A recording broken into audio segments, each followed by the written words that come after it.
Hello guys, kumusta kayo? So ito na yung update ng ating mga itinanim na kamatis. Ayan, lalaki na, no?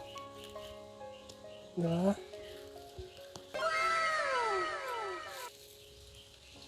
Ayan. Okay. Diba? Tapos, meron siyang isang punong pechay dito. Pinakita ko na din to dati, no? Nung i-transplant ko tong puno ng kamatis, ay may napasamang isang punong pechay.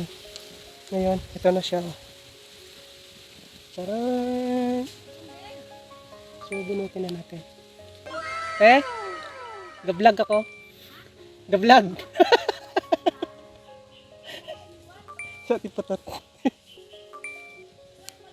Harvestin na natin. Wa, te! Niyanan ko nga ni kaina. Yan. So na, bye-bye.